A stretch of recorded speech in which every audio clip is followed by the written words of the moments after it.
Okay, Ducati Diavel. This is a Duc.ee install video for installing the little Duc.ee module.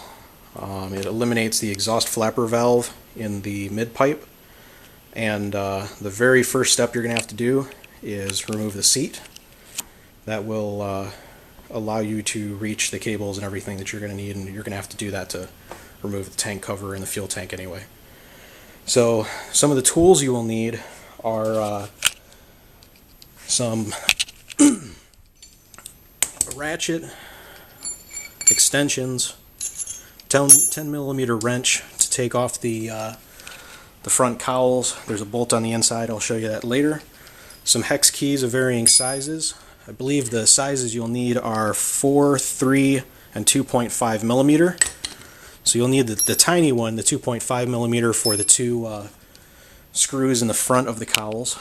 Those are the only tiny ones. The rest of them take the 3 and the 4mm. But using sockets like these make things a lot faster, and that's what you'll need to get started. If you do remove your exhaust, you're going to need I think the 4mm socket. Yeah. No, 5mm socket and a 12mm wrench for the bolt on the back side. I've got the Competition Works exhaust, and that ought to get you started. I'll be walking you through step by step with some little pointers here and there of crazy little things you'll need to watch out for. Make sure to have something handy to catch the tiny little bolts in the front, because those things are dinky. I mean, they're tiny little things, like maybe 4 or 5mm long, if that, and they're very easy to lose. I actually had one pop out as I was removing the intake covers, and it got stuck in the oh god, back behind the wheel, and I almost thought that I'd lost it there for a sec. Also, when you remove the bolts in the undertale here, there are 5 of them. There's two down here, 1 up here, and 2 on the other side. When you remove those, so that you don't have any fall down and end up in your hollow swing arm, there's actually a hole at the front of the swing arm that crap can fall down into. You want to put a rag down in here to keep stuff from sliding forward, just in case one of them falls out as you're trying to get your ratchet back out and collect the bolt after unscrewing it. So just a helpful little tip to prevent some heartache down the road, and we'll go on to the next step.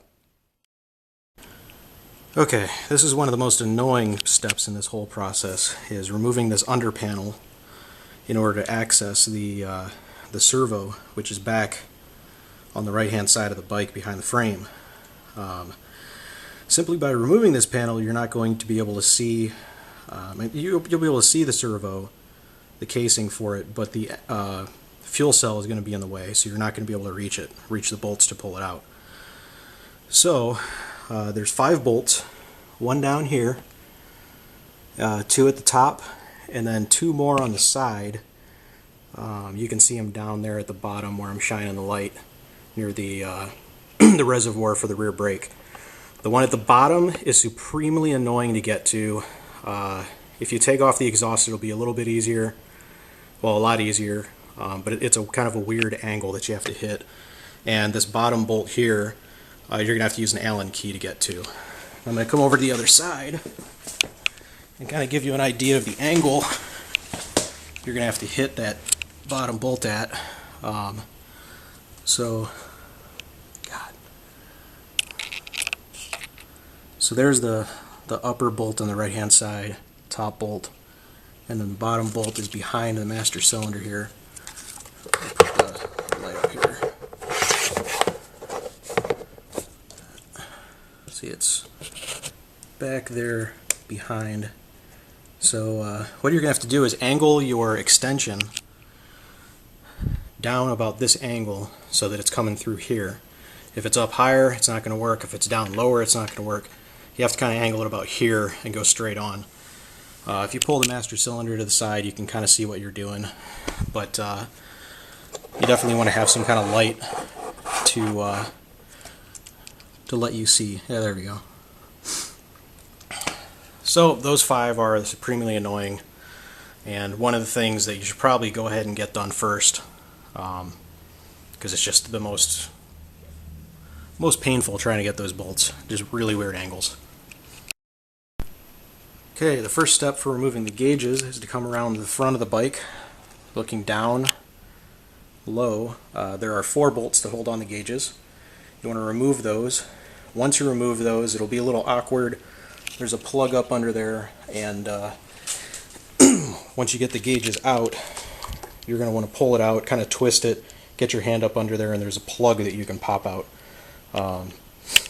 That's the only awkward part. It's just a little weird. The plug, I think, is on the notch for the plug that you need to depress is on the bottom side. So it's just a little awkward. You'll be able to see it pretty quickly once you get it out. Unplugging the fuel tank, you've got 2 hoses for the fuel and this power connector for the fuel pump. Each of the fuel connectors, I'm not sure if you can see, there's some serrated little edges. That's where you need to pinch and pull down. It's a little awkward down there, not a lot of room, and one of the connectors is pretty close to the fuel pump plug. So be careful and gentle, and they'll come loose pretty easy. But yeah, right up under here, after removing that black plastic cover and the underseat area. And those are the only 3 you need to worry about in order to remove the fuel cell. Okay, when you do the side panels, the main bolt you need to be concerned with is this little tab right here that tucks behind the intakes, and you got to be careful about lining up the little hole right here with the bolt. It's this little plain black bolt. It slides back in there. And the only other 2 or 3 that you need to worry about are one right here, and one at the back that bolts onto the fuel tank. Be careful with the tab at the back. It could snap if you're too rough, and that's no good. So if you have any trouble getting this first bolt, you can reach your hand up underneath and kind of feel where it threads in, and that helps things. So just a few tips. Okay, now when you remove the air scoops, there are some critical bolts you need to be aware of. There's one up there, up in the top, that goes to the lower gauge cluster. The main bolt that holds the side covers on is right there. I've already loosened this one up. When you remove the side covers, do not pull that bolt out, as it holds your radiator up, and it also holds your air intake on. And you can see it all lined up right there. It's going to be pretty snug, so make sure you use a 10mm wrench that fits really well. You don't need to undo any of the other bolts. Then the other 4 are going to be for the actual side cover.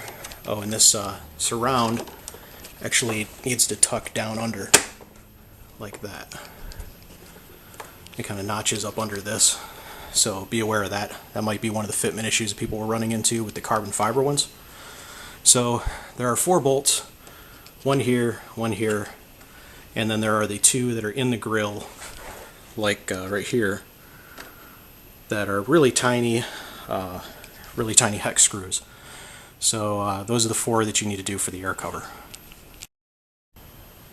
Okay, when you remove the lower display, the piece that's going to get hung up is the connector, which has an awkward, of course, connection at the very top. You have to press this little button, this little tab down right there, which means you have to reach up under and use like your middle finger to kind of depress the tab as you pull it out. And you'll have to kind of rock this around a little bit.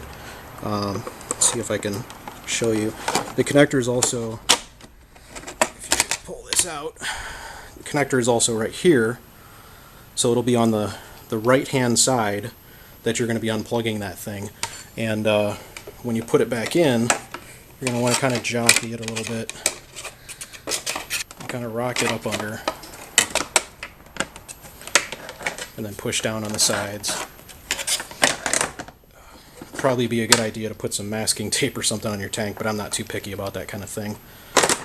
I'm thinking I might eventually replace this with a carbon tank cover, so it's not a big deal. But if you're anal retentive and you're worried about scratching paint, Should probably put some blue painter's tape or something along this, well, just to protect any areas in case it gets scratches, or at the very least put a rag down or something to prevent this part from scratching your tank. But that's got to be the most awkward. You're just going to have to push out on these tabs as you slide this whole thing down in, but make sure to plug it in before you put it back in. Okay, now once you get all of those bolts removed, this whole shell is actually one big piece. And the intakes on the sides are actually have a couple bolts on the back side that hold them on here and here. So when you remove this, you want to reach up under on both sides with both hands and just lift the whole thing up, and it'll just easily pull up. Just be nice and gentle, take your time, and it'll come off. Also make sure to remove this bolt here, otherwise you'll snap a tab, and that's sad times. So you want to be careful of all the tabs and just lift up on both sides, pulling slightly outward, just nice and gentle, lift up, the entire piece will come out. Okay, here's a helpful little tip. These little grommets where you plug in the bolts to screw the bodywork back on can and will get bumped off when you're putting the cover back on.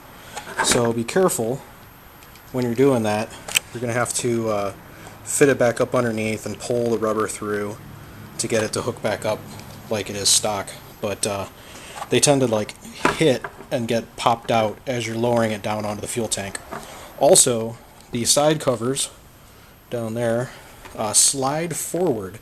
So if you grab up underneath and you just push forward, they'll actually come off.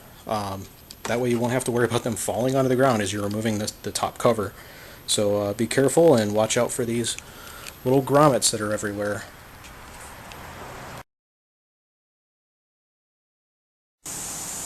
Okay, when you remove and reinstall the fuel cell, there are 3 things you need to think about. There are the breather hoses for the secondary air or emissions fuel canister on US models. I think Euro, Australian, and other overseas models don't have that canister. They get lucky out and they get a bigger gas tank. But you need to disconnect either this connector up here or at the canister itself. What you use for that is some needle nose pliers, and you just pinch and pull it away, and then you can remove the hose by just pulling. And then the entire canister assembly pops out after you undo 2 bolts there and there. And when you put it back, make sure you don't kink the lines down here. There's 2 lines. This line goes under the engine as a dump tube in case you tip the bike and fuel dumps from the fuel cap down this hose. If it starts dumping into the canister, it'll actually pour out the bottom and then it pours on top of your engine rather than like onto the exhaust or somewhere else.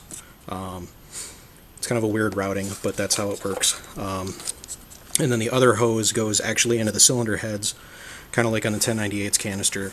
So you don't want to kink either of those, so you want to be kind of careful when you put that back. And then the 2 bolts up here, they come off fairly easy. They're a little bit snug, but when you reinstall, the tank has a little bit of flex, so you might need to push in. Before you drop the bolt down in there, make sure to eye it up, line up the bolt hole. You might need to push in on the tank a little bit and then drop the bolt in and tighten it down. And go easy, don't be cranking on it, you don't want to strip any threads. But once you get those and the canister is pulled off, you can hang the canister on the side. If you've just gotten done riding and it's hot, you don't want to hang the canister on the exhaust. It might melt, start a fire, be careful of that. This is all fuel, and it's best to let the bike cool off before you do any of this work anyway. But once the bolts are removed from the front, you can actually pivot the bike up. This piece here pivots on this bar, and it just kind of slips in like that. So you can just tip the fuel tank up and lift and remove. Okay, once you have the fuel cell removed, there are a few bolts. So you can see that's the exhaust servo down there, big plastic cover. What you need to remove is that bolt, bolt down there. You can see it. And then there's another one up underneath. I'll switch views so you can see it.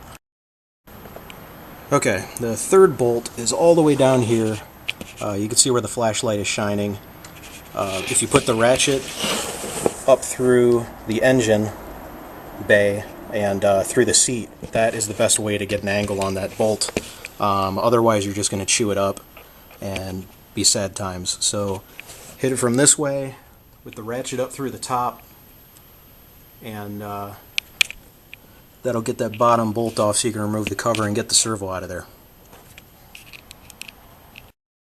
Okay, with all the bolts removed, you need to clip a zip tie right here and pull those loose. As you notice, the servo is nice and loose.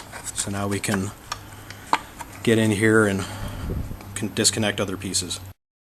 Okay, and if you haven't made life easy for yourself already by disconnecting the servo at the exhaust end, you need to twist the servo module around, being careful of these brake lines. You don't want to bend them or dent them or do anything bad to them.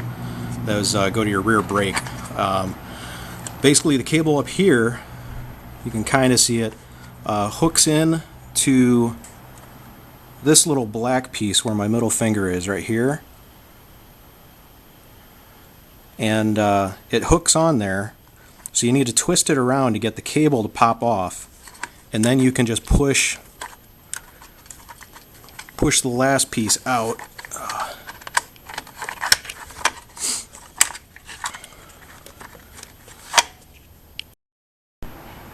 Okay, so once you get the servo turned around, the cable hooks into here, and there's a little guide right there that you have to pop the cable up out of and then push out of the actual notch in order to get the servo free. And then you can spin it around. You'll need to pop a couple zip ties, and you'll want to replace those after you get done with all this. There's a zip tie down here, and then the bottom plug here on this little array is the plug for the servo. We'll have to disconnect it from this thing, so I'll come back after I get that disconnected.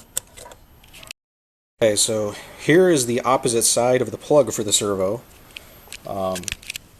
So when you reach down in there and you're pulling the thing off of the pack here that holds it on, there's a little green tab down in there. You can kind of see it. Yeah, all the way down there. And so when you reach down there and you're pulling on the thing, you want to actually press this little button to get it to slide off. It's kind of awkward. This whole process is really awkward and annoying, but you'll be very relieved when all this crap is done.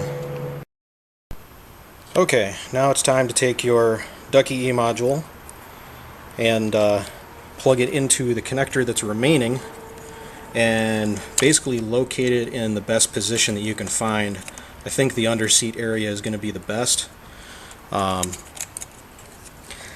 it's actually got some room, but unfortunately the cables aren't going to reach without some more zip ties popped because it's all bound up in here. So in order to get this extra length, you can see it's kind of short. In order to get the extra length, you're going to have to cut some more zip ties and scoot this up into the box, so it'll be nice and tidy with the power commander.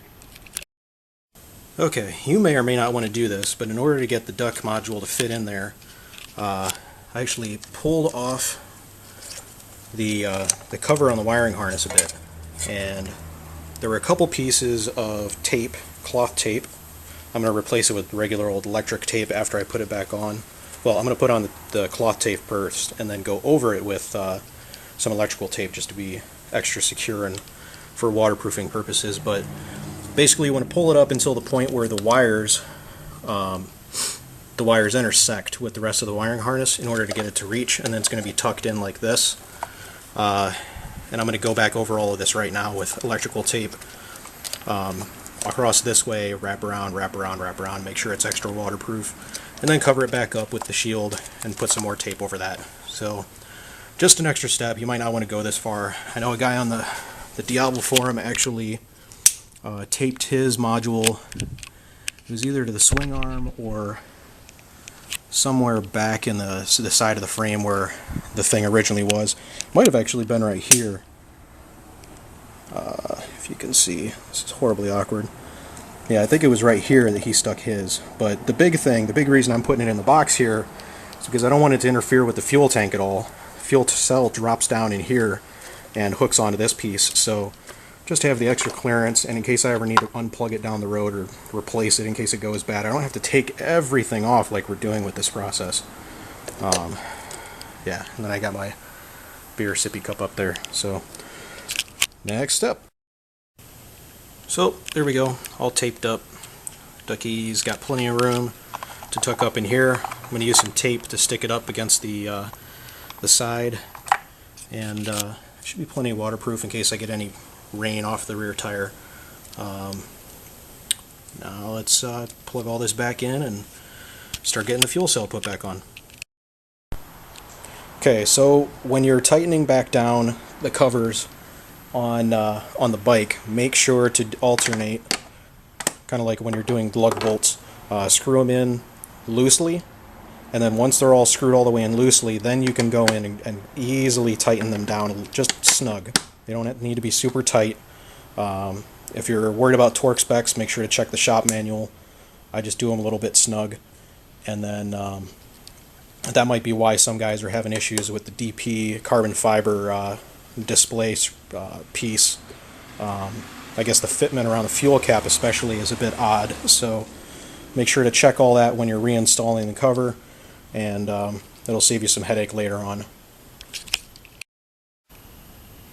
Okay, also of note, when you're removing and reinstalling the hoses, one of the hoses is slightly longer than the other, so it's pretty no-nonsense as to which one gets plugged back in. But yeah, just remember that the little serrated edges are where you pinch and pull down gently, and they'll just pop out. A little bit of fuel will come out, so you might actually want to put a rag down here where I'm shining the light on top of the swing arm. It'll keep things clean. You won't have gasoline fumes coming everywhere. And also, keep in mind, as these hoses are moving around, a little extra fuel is going to dribble out. So it's a good idea to probably like zip tie a rag onto the end of them, or drain the fuel into a bucket or something, just to be extra safe and not get fuel everywhere. And that's it. So last but not least, the whole thing is done. This is the piece that we removed. Got that stupid exhaust flapper out of the thing.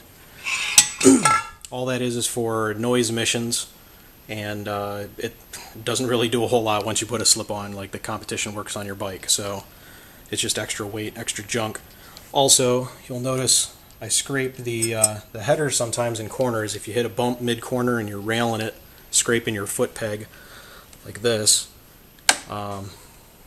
then you end up scraping your header, and that's not cool. Basically, what I did was I took my mid-pipe into SPK Corsa in Laguna Hills, California.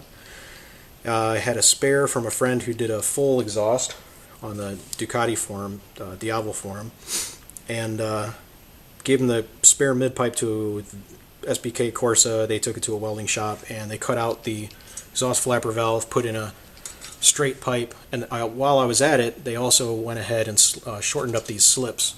So that should give me a little extra clearance, probably about 1/4 to 1/2 inch with the bike leaned over. So we'll see if that prevents the stupid header scraping, but should help quite a bit. And oddly enough, I didn't actually have to mess with anything. Like, I didn't have to change the bolt hole.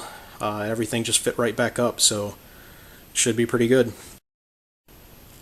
So everything's done. As one final test, we're going to check to see if there's any check engine lights that pop up during startup.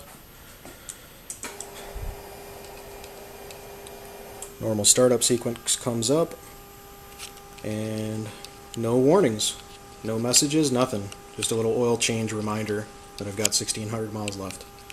So looks like the Duc.ee works. Everything's removed and straight shot. Hope you guys enjoyed the video, and I'll be making other how-tos and reviews of parts that I buy as I get them. So I hope this alleviated any fear that anybody might have been having with removing the fuel tank and taking all this bodywork apart. And look forward to doing more in the future.